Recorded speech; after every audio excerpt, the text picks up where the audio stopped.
सो दोस्तों, जिन्होंने पिछली सीरीज हमारी देखी है व्लॉग्स की, उनको पता लगा होगा कि हमें टाटा ने सफारी दी। और आप ये भी सोच रहे होंगे कुछ लोग कि इन दो नॉर्मल दिखने वाले लोगों को टाटा ने सफारी दे कैसे दी। नॉर्मल भाई, मतलब मैं नॉर्मल, ये है नॉर्मल। तो हमें टाटा ने सफारी दे कैसे दी। लेकिन भाई ये सफर सिर्फ यहीं खत्म नहीं हुआ। उसके बाद हमें मिली एमजी मोटर्स की तरफ से एस्टर। हाँ भाई, सफारी के बाद एस्टर मिली। अब आप ये भी सोचोगे कि इनको सफारी के बाद एस्टर भी मिल गई। तो भाई मिल गई तो अब क्या करें, मिल रही है। उस एमजी एस्टर को लेके भाई हम अपने नए सफर पे निकले। सफर जो शुरू हुआ हमारा वो हुआ गुरुग्राम से। और चलो यही से सही, मतलब जो स्टार्ट हुआ ना भाई हमारा, वो गुरुग्राम से स्टार्ट हुआ। तो हम रात को करनाल के अंदर ही रुके। फिर हम सुबह सुबह निकलते हैं मनाली के लिए, और डायरेक्ट फिर हमने जो रूट लिया और यहाँ तक का जो रास्ता था वो बड़ा अच्छा था। रोड्स काफ़ी अच्छे थे, यहाँ पे मैक्सिमम रोड्स अच्छे थे। तो पहला जो हमारा दिन था, अब लगेगा भाई फिर से जाम, क्योंकि ये बस निकलेगी और सामने से भी ट्रैफिक आ रहा है और ये ट्रक भी फंसा हुआ है। जिंदगी बर्बाद हो गई। अभी भी 2 घंटे दिखा रहा है। इवनिंग पे हम पहुँच गए मनाली के अंदर, वहाँ हमने स्टे किया।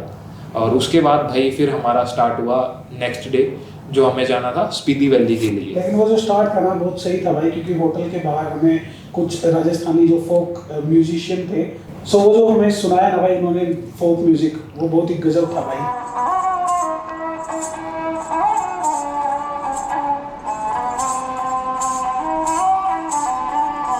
वो सुनाया भाई, वो मेरे रस के कॉपीराइट आ जाएगा, आवाज मैच हो गई थी। कॉपीराइट आ जाएगा। एक चीज का आप ध्यान रखिए, क्योंकि हमें एक जगह भाई दिक्कत हुई थी, जब हमें लगा कि गाड़ी का तेल जो है वो खत्म होने वाला है। तो सबसे पहला काम हमने यही किया कि हम पेट्रोल पंप पे पहुंचे और गाड़ी का जो टैंक है हमने बिल्कुल फुल करा दिया उसको। उसके बाद हम पहुंचे, अटल टनल क्रॉस की हमने। और अटल, उससे पहले एक भाई साहब हमें मिले और उन्होंने हमें पता है कैसे बोला कि आप इस गाड़ी से जाओगे स्पीति वैली। मैंने कहा हाँ। कहते आराम से जाना, ये गाड़ी फिसल जाएगी, बहुत बेकार रास्ता है। और मैं अभी एक दूसरे की तरफ देखा और हम मुस्कुराए और हम निकल लिए, क्योंकि उसको थोड़ी ना पता है कि हम कौन है। फिर भाई जो वहां से हम निकले, उसके बाद हमने अटल टनल को क्रॉस किया। भाई हम अभी अटल टनल में हैं और इस गाड़ी के शीशे विशे हमने अभी बंद किए, और क्योंकि यहाँ कुछ नहीं है और अपने टायर्स की भी कोई आवाज़ नहीं है भाई, और हमने म्यूजिक सिस्टम भी चला रखा, कैबिन बिल्कुल साइलेंट है। और अटल टनल क्रॉस करने के बाद भाई वहाँ पे एक जगह आती है जहाँ पे सारे लोग फोटो निकलवा रहे थे, मैगी खाते हैं और फोटो भाई चाय पीते हैं भाई। फोटो वहाँ पे मतलब अटल टनल के जो एग्जिट है ना, उसी के बाहर लोग रुकते हैं और बहुत अलग अलग एंगल से आप फोटो खिंचवा सकते हो वहाँ, बढ़िया ना। तो अलग-अलग बढ़िया फोटो खिंचवाई वहाँ पे। फिर उसके बाद थोड़ा आगे जाके एक रास्ता निकल जाता है चंद्रताल के लिए, जो स्पीति वैली घूम के आपको लेके आएगा। जैसे ही आप एंट्री करते हैं तो वहाँ पे एक पुलिस वाला बंदा खड़ा होता है, जो आपकी भाई सारी डिटेल लेगा कि भाई 2 बंदे आए थे। उन्होंने पूछा भाई भूपेंद्र भाई और विनय भाई 2 बंदे आए हैं, ये गाड़ी का नंबर है, और अगर ये 1-2 दिन तक घर नहीं पहुंचते और इनके घर वाले संपर्क करेंगे तो फिर वो उनको जानकारी यहाँ से मिलेगी कि यहाँ से तो निकल पड़े थे भाई, आगे कहाँ है ढूंढो अपना। सो एक स्टार्टिंग एंट्री पोस्ट है और एक एग्जिट पोस्ट है। सो एग्जिट पोस्ट है, अगर हम नहीं निकले, वहाँ हमारी एंट्री नहीं है और हमारे घर वाले कंप्लेन करते हैं, तो हमें उस एरिया के बीच में ढूंढा जाएगा। तो वो ऐसा होता है क्योंकि वहाँ पे नेटवर्क नहीं है भाई। वहाँ साथ में एक बोर्ड लगा हुआ था कि अब आप नेटवर्क से बाहर जाने वाले हैं, आप अपनी फैमिली को फ़ोन कर लीजिए। तो भाई वहाँ जैसे ही जाते हैं तो फोन का नेटवर्क तो चला जाता है, लेकिन अपनी जो एनर्जी है ना भाई वहाँ एकदम से बूस्टअप हो जाती है। ऐसे हमने आज तक भूस के ढेर देखे हैं बस हैं? ये बर्फ देख लो भाई, बर्फ ये होती है ना, तो दोनों तरफ बर्फ है। ये ऐसे इसको भाई काट के बनाते हैं बीच में से ना। स्विफ्ट निकाल ली मेरे वाली यहाँ से, ऐसे चीरती हुई चली गई इसको। और फिर उसके बाद ये जाने की जगह बनी यहाँ, ये देख लो भाई।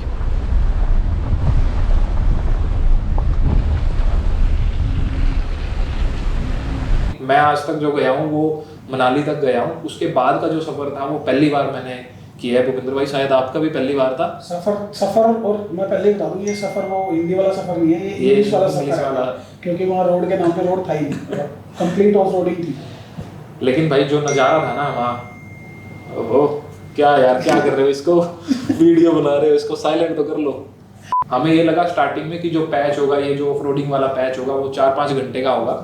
तो उसी के हिसाब से हमने घर पे कम्युनिकेट किया कि अगले 4-5 घंटे हमारा फ़ोन जो है वो नहीं मिलेगा। तो आप लोग 4-5 घंटे के बाद फ़ोन करना, लेकिन हमें क्या पता था कि इतनी देर नेटवर्क से दूर रहना पड़ेगा।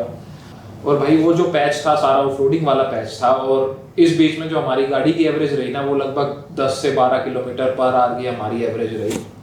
भाई गाड़ी की तो वैसे से जो स्पीड थी ना वो कम थी बहुत ज़्यादा, लेकिन यहाँ हमने स्पीड क्यों बनाई हुई है आप ये सोच रहे होंगे, क्यों ये यहाँ कुर्सी पे बैठ के आपको पहाड़ दिखा रहे हैं, स्टोरियाँ सुना रहे हैं। तो भाई ये भी एक यही कहानी है जो अब मैं आपसे शेयर करने वाला हूँ। भाई ये इसलिए बता रहे हैं क्योंकि हम लोग ना गधे हैं। हम नहीं, ये गधा है। अब तो दोनों ही है भाई। तो बात क्या हुई वो बताते हैं आपको कि क्यों बैठ ये बात मैं बताऊंगा क्योंकि गलती इससे हुई है। तो बात क्या हुई कि हमने जैसे ही हम स्पीति से वापस आए और हमारा पूरा डाटा जो था वो इसके एक लैपटॉप के अंदर था जो इसके पास था। इसने वो पूरा लैपटॉप भाई वो मैंने शॉर्ट करके रखा था, डे 1 डे 2 डे 3 डे 4 ऐसे करके रखा था पूरा इसने मतलब ऑर्गेनाइज करके रखे हुए थे सारे के सारे लोग, और इसने अपने लैपटॉप में रखे हुए थे। उसके बाद इनको भाई साहब को लगी खुजली, इन्होंने कहा कि मुझे लेना है महंगा और बड़ा लैपटॉप। तो मैं कहा ठीक है लेते हैं। तो हम लेके आए भाई नया लैपटॉप एक डेल का, और काफ़ी अच्छा लैपटॉप था, महंगा लैपटॉप था, मतलब स्पीड के लिए हम लेके आए उसको। और उसमें हमने पूरा डाटा जो है उसके अंदर स्टोर कर दिया, और उस जो पुराना लैपटॉप था विनय का वो हमने बेच दिया, मतलब दे दिया किसी को। ठीक है, तो हमारे पास डाटा था सिर्फ उस नए लैपटॉप के अंदर। और भाई नया लैपटॉप था तो हमने भी ये सोचा कि नया है भाई इसमें तो क्या ही होगा। और फिर एक दिन ये भाई साहब उसमें सुबह काम कर रहे थे, और काम करने के बाद ये लंच करने गए हैं, और लंच के बाद और जब ये लंच से वापस आया तो वो लैपटॉप घुस गया। लैपटॉप तो वारंटी में था, लैपटॉप तो हमें नया मिल गया भाई, लेकिन दिक्कत ये है कि उसमें जो डाटा था ना कंपनी ने साफ मना कर दिया। हमने हाथ पैर भी जोड़े, मैंने तो दंडवत प्रणाम भी किया भाई कंपनी वालों को कि भाई दे दो डाटा, प्लीज दे दो। हमारी पूरी 7 दिन का डाटा का व्लॉग था उसमें, वो हमारा डाटा रिकवर नहीं हुआ, और ना ही हमारे पास कोई उसका बैकअप था ताकि हम वो वहाँ से ले लेते। तो वो सारा डाटा हमारा उस लैपटॉप के साथ चला गया।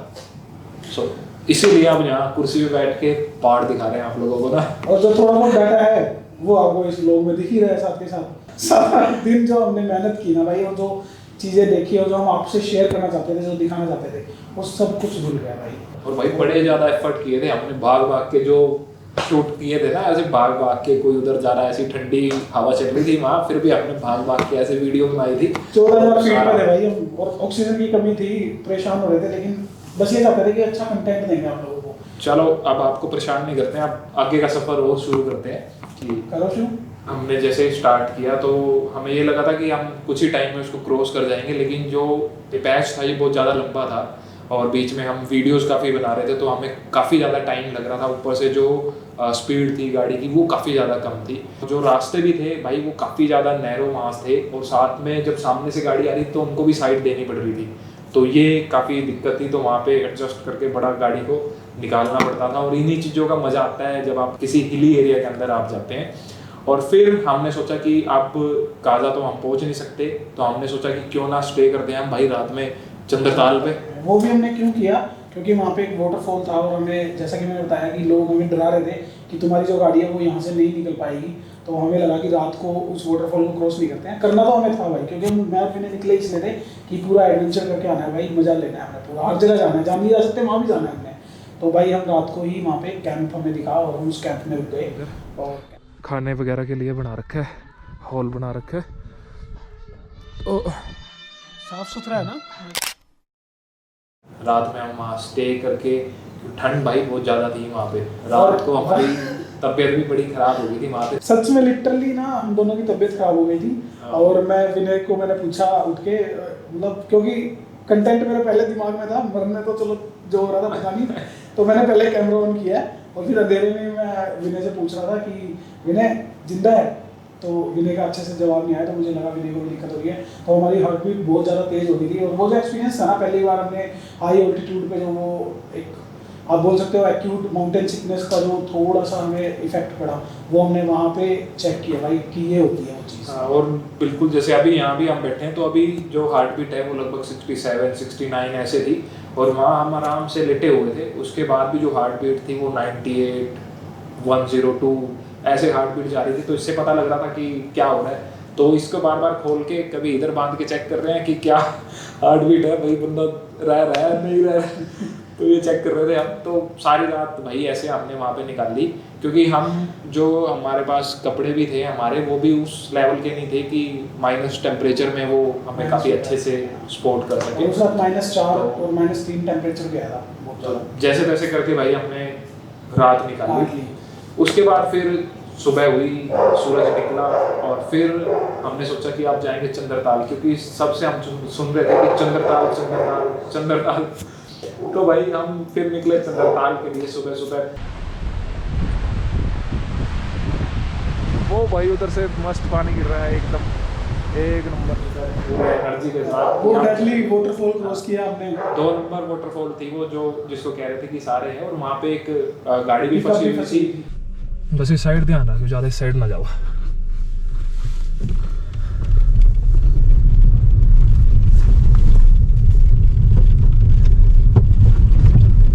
ये वाटरफॉल था। निकल गई भाई ये तो आराम से ना, ये था। तब हम क्रॉस करके आ गए। तो फिर भाई उसके बाद हम वो क्रॉस करके गए और फिर हम पहुंचे चंद्रताल। तो भाई जब जैसे ही हम ऊपर चढ़े ना, और पहाड़ से ऐसे दूर से ऐसे ताल दिख रहा था ना, ऐसे क्या दिल खुश हो गया देख के। चल के जाना पड़ा वहाँ पे ना, गाड़ी थोड़ा पहले करके हाँ। गई और लगभग 1-1.5 किलोमीटर का वहाँ पे वो करके, और आपको ट्रैकिंग करके जाना पड़ेगा। और फिर चले उसके गए बाद ट्रैकिंग करके। चले गए भाई ट्रैकिंग करके चले गए। भूपेंद्र भाई कह रहे कि वहाँ जाके फोटो उतरवाएंगे। सो भाई ट्रैकिंग करके चलने के बाद 1-1.5 किलोमीटर हम पहुंचे भाई चंद्रताल। पहुंचे नहीं चंद्रताल, उससे पीछे ही रहे। तो जैसे जितने हम चंद्रताल के पास जा रहे थे, उतना जो वहाँ मच्छर थे ना, उनका साइज बड़ा होता जा रहा है। चंद्रताल के पास जा रहे थे, मच्छर बड़े होते जा रहे थे। भाई वहाँ फोटो भी नहीं ले पाए। हमने वहाँ एक फोटो भी क्लिक नहीं की, और मच्छरों ने से भाई ऐसे कोट के अंदर से ना दांत घुसा के। लेकिन फिर भी कुछ फोटो है जो हमने दूर आके क्लिक की, तो वो फोटोज जो है वो हम दिखा देते हैं तुम लोगों को कि ये कहाँ से तेरे फोन में है। अब एक बात और मैं आपको बताता हूँ कि मैंने फ़ोन का डाटा जो है वो सारा लैपटॉप के अंदर कॉपी कर दिया था, और अब वो भी नहीं है हमारे पास। ये मेरे को अभी पता लगा भाई, ये तो लेटेस्ट न्यूज़ है। तो मेरे फोन में भी जो था वो भी सारा चला गया है। मुझे भी नहीं भेजी थी वो फोटो। चलो वो देखेंगे आप कहाँ। हम वहाँ थोड़ा टाइम स्पेंड करने के बाद हम निकले फिर काजा के लिए। फिर जो सफ़र रोड था वो as it is off roading वाला रोड था, तो काफ़ी लगभग 30-40 किलोमीटर। हाँ, और उसके बीच में हमने क्रॉस किया कुंजुम पास। सो भाई वो कहते हैं ना कि मंजिल का इतना मज़ा नहीं है जितना सफ़र का मज़ा है। तो वो ये चीज़ तो बोल लेगा ये डाटा तो सारा इसने उड़ा दिया। चलो भाई डाटा तो चला गया, लेकिन जो सफ़र का जो मज़ा था ना भाई, वहाँ जो मज़ा आया वो A1 था। बढ़िया था। वो कहते हैं ना कि मेमोरीज जो होती हैं, तो उसी के लिए हमने वीडियो भी बनाई थी, पर वो मेमोरीज चली गई। तो अब यहाँ वाली मेमोरीज रहेगी बस हमारे अब ये पास। जुबान है बस वही बताने के लिए मेमोरीज। सो फिर वहाँ से कुंजुम पास से हम निकले, और लगभग और 10-15-20 किलोमीटर ऐसे ही ऑफ रोड पैच के बाद स्टार्ट हुआ भाई बहुत ही सही। जो लोकल लोग थे उन्होंने बोला था काला रोड, तो फिर स्टार्ट हुआ भाई काला रोड।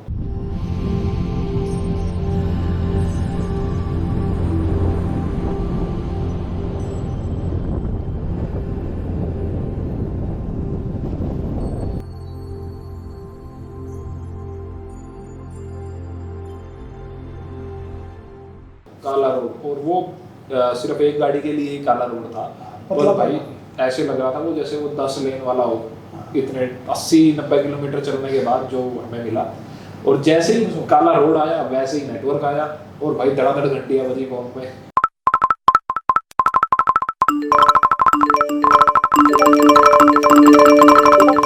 सो भाई हम फिर पहुंचे काजा। फिर हमने काजा में स्टे किया।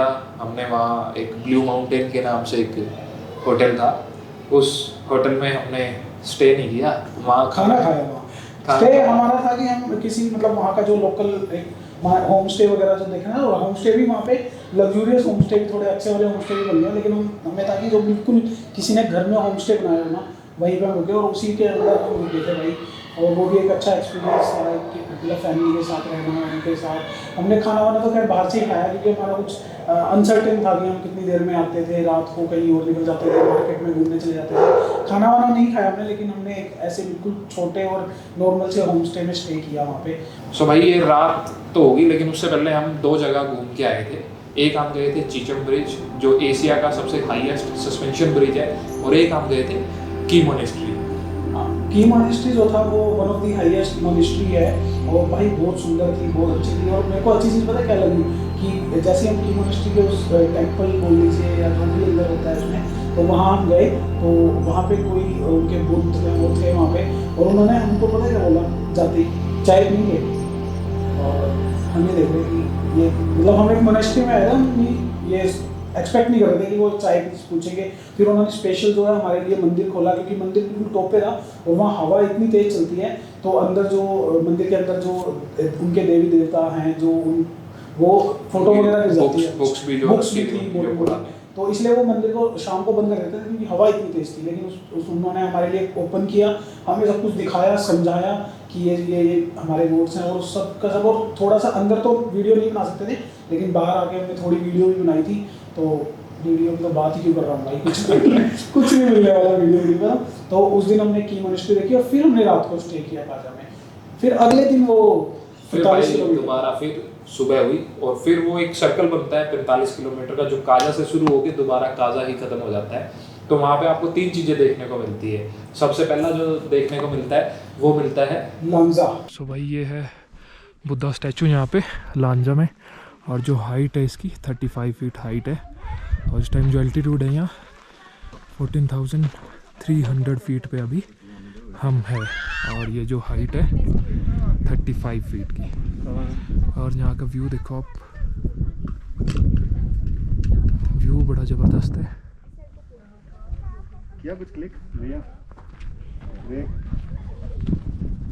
तो उसके बाद फिर आप जाते हैं कोमिक, जो वर्ल्ड की हाईएस्ट विलेज है, कोमिक विलेज। वहाँ पे हम विजिट किया हमने। वर्ल्ड की ऐसी हाईएस्ट विलेज जहाँ मोटरेबल रोड मतलब जहाँ तक आपकी गाड़ी वगैरह जा सकती है। हम हैं 4587 मीटर की हाइट पे, और Himachal Pradesh public works department division Kaza, highest village in world connected with motorable road. और ये हम यहाँ ले आए भाई MG एस्टर को, और बताओ कहाँ लेके जाएं इसको। और अभी तो सही बताऊँ, मुझे ऐसा लग रहा है कि हमने अभी इसकी पूरी कैपेबिलिटी तो चेक की नहीं, कहीं अगर स्नोफॉल वगैरह हुई होती ना तो ज़्यादा मज़ा आता। क्यों भाई, पूरी कैपेबिलिटी तो यूज़ ही नहीं कर पाए इस गाड़ी की अपन, और कर सकती है बेटर। और फिर उसके बाद आप आ जाते हैं जहाँ पे वर्ल्ड का हाईएस्ट पोस्ट ऑफिस है हिकिम के अंदर हम आए, और उसके बाद हमने जो पोस्ट कार्ड भाई सेंड किए ना धड़ाधड़ पोस्ट कार्ड, और मेरा पोस्ट कार्ड मेरे घर पे आज तक नहीं पहुंचा। जो मैंने 2 पोस्ट कार्ड भेजे थे, एक अपनी सिस्टर के घर पे और एक अपने घर पे, वो आए नहीं, विनय का घर पे आ गया। मेरे सारे के सारे रिसीव हो गए, जहाँ जहाँ मैंने भेजे वो सारे रिसीव हो गए। तो भाई यही है, मैं कह रहा था ना नॉर्मल और वो फर्क है, तो वो ये दिख रहा है ना आपको। तो भाई वहाँ पे पोस्ट कार्ड जो है ना वो भेज दिया हमने। और जो सबसे अच्छी चीज़ हुई इसके लिए, क्योंकि मैं स्नोफॉल बहुत बार देख चुका था, वो मेरे लिए सबसे अच्छी चीज़ थी कि मैंने कभी भी ना जो वो है ना स्नोफॉल नीचे पड़ी हुई दिखी है, कभी होती हुई नहीं देखी। मैंने विनय को उस रूप में देखा, देखो ये देखो भाई साहब, स्नोफॉल हुई ना, मज़ा आ गया देख के ना स्नोफॉल को, तो बड़ा अच्छा लगा। और फिर उसके बाद हम दोबारा घूम के आ गए काजा। तो ये जो ट्रैवल था हमारा लगभग ये था 45 किलोमीटर का। तो 45 किलोमीटर के बाद जब दोबारा हम काजा पहुंचे, फिर उसके बाद भाई हमें वीडियो बनानी थी। मनाली से जब हम मनाली से निकले तो हम पहुंचे अटल टनल, जहाँ पे हमने इस गाड़ी के हम ड्राइव कर रहे थे 1.3 लीटर का टर्बोचार्ज इंजन। ये 1349 सीसी का, जो क्योंकि MG ने जो एस्टर दी थी हमें, वो जिस काम के लिए दी थी, वो हमें एक कंटेंट बनाना, उनके लिए एक वीडियो बनानी थी। वो वीडियो हमारे कारक्वेस्ट चैनल पे है भाई, वहाँ भी आप देख सकते हैं। वहाँ भी काफ़ी कुछ आपको चीज़ें एक्सप्लेन, मतलब भाई ये वही है यहाँ 600 बंदे जो कारक्वेस्ट पे है ना, वही है यहाँ पे। अच्छा, ये 600 वही है क्या? चलो कोई नहीं, चल रहे लोग हैं जिनको कारक्वेस्ट का नहीं पता, वो कारक्वेस्ट पे जाके भी वीडियो देख सकते हैं। तो हमने वो एक शूट किया, वो कंटेंट बनाया। शुक्र है भगवान का कि वो तो बना के हम डाल चुके थे ये सब कुछ वीडियोस उठने से पहले। तो फिर काजा का जो हमारा सफर था, फिर रात को हमने काजा में स्टे किया, और फिर अगले दिन दोबारा सूरज निकला और वो वीडियो है, चल पड़े। और वो वीडियो भाई पूरी है हमारे पास, क्योंकि वो थी मेरे पास, वो थी मेरे पास। एक थी इधर, तो वो एक बच गई, वो मेरे लैपटॉप में नहीं थी, वरना ये वाला सफर भी चला जाता। सो जो इससे अगले वाला व्लॉग होगा ना भाई, उसमें पूरा काजा टू, वो भी बहुत ज़्यादा अच्छा आपको लगेगा, क्योंकि वो काजा टू करनाल हम नॉन स्टॉप आए, हमारा कुछ प्लान था और बीच में एकदम से प्लान चेंज हुआ, तो वो उसी व्लॉग में देखना भाई वो क्यों चेंज हुआ हमारा प्लान। सस्पेंस। सस्पेंस। आज का जो व्लॉग है और यही फिनिश करते हैं। अगर आपको मज़ा नहीं आया तो आप हमसे कनेक्ट नहीं कर पाए, और जिसको मज़ा आया वो हो सकता है कि वो इसलिए खुश हो रहा हो क्योंकि हमारा वीडियो उठ गई, तो भाई ज़्यादा मज़े भी मत लेना और ज़्यादा दुखी भी मत होना। अरे कहना क्या चाहते हो? एक यहाँ भाई वो बोलते हैं ना, जैसे बचपन में आता था एक सार निकल के कि स्टोरी का सार क्या है, इस स्टोरी का सार ये है कि अपने डाटा का बैकअप रखें। सो भाई इसी के साथ bye bye, tata, see you.